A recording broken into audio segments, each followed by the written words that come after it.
السلام عليكم شباب. اليوم الموضوع مالتي على الغسالة الفول اوتوماتيك. مشكلتها تشتغل الماطور مالتها بس ما تفتر. يعني من جيت شيكتها اني باوعت على الماطور اللي هو هذا الماطور يفتر، يعني اذا باع يفتر يشتري، بس من اجي باوع هنا ماكو اي حركة. البروانة واقفة بمكانها. هنا اكو عطلين اللي يخلن الغسالة يصير بيها هيك شيء. العطل الاول طبعا هاي البروانة انا فاتحها، حمود اصورها لهم، صورها. هذا برغي واحد تفتحها تطلع هاي عندك المروحة بيدك. العطل الاول تتأكد من السنون مال بنكه، اذا مسحوقات همين يسوون هيك. هذن اذا مسحوقات، واذا ما بيهن شيء يعني مو بيهن المشكله. يعني المشكله بالجير بوكس. الجير بوكس تقدر تقول هو اصعب عطل بالغساله، اصعب عطل بالغساله، بس هو سهل.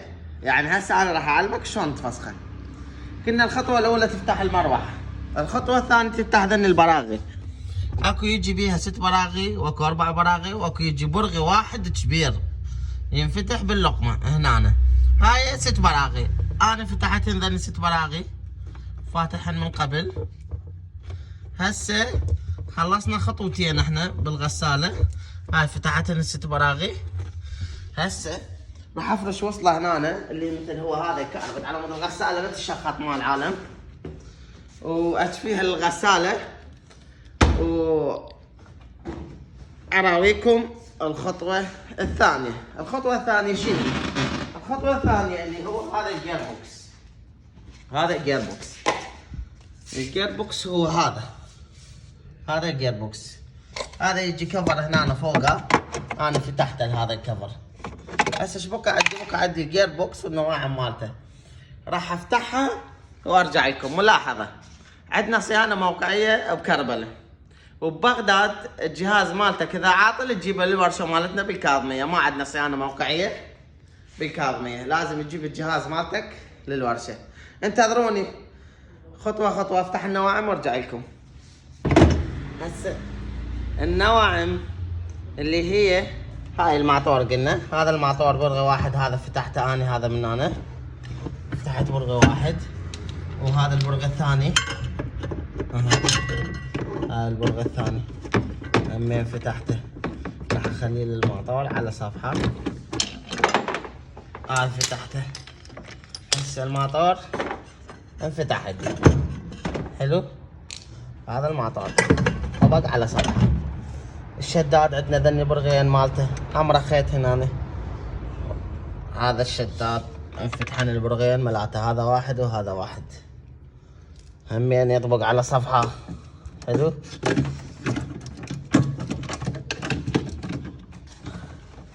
هاي التصريف ما التصريف جبنا ما التصريف همين برغيين، هذا واحد وهذا الثاني همين يطبق على صفحة. باو شوف هسه هذا الشداد عزلته. حلو. وهاي جبنا همين فتحتها وبهاي الطريقة. بهاي الطريقة فتحتهن. هسه انا ذني كلهن ايش بقى عندي؟ بقى عندي ارخ البراغي مال الجير بوكس اللي هن هذني حمودي. هذا واحد اوهم اياه، ده يبين عندك بالتصوير. وهذا الثاني، هذا الثالث، رابع، خامس، سادس، سابع، ثامن. هذني من ينفتحن هذني البراغي راح يطلع عندي الجير بوكس. هاي واحد، اثنين، ذن اثنين، هاي اثنين، واحد فوق منها وواحد من هاي الجهة. هذني راح افتحهن راح تطلع عندي هاي القاعدة الحديد كليتها. هو هذا الجير بوكس، تبدله تجيب غيره. راح افتحها وارجع لكم. وهاي الجير بوكس طلع بهاي الطريقة. هاي طلع الجير بوكس، طبعا هو جديد كلش نظيف هو، بس هاي عطل شو تسوي له بعد. هذا القديم هذا الجديد. راح اشده وارجع لكم، انتظروني. وهسه شديت الجير بوكس، تقرب لي خل اراويهم. شديت الجير بوكس، قعدت القايش الماطور، هاي برغيين مال الماطور الجير بوكس، لان البراغي اللي شرحت لكم عليهن. الشداد قعدته بمكانه، قعدت الجبنه مال ماي مال فضله بمكانها. هسه راح اروح اشد البروانه وارجع لكم. بعد ما شديت البروانه الحمد لله اشتغلت الغساله. تقرب على اصور لهم الغساله شلون قاعد تشتغل.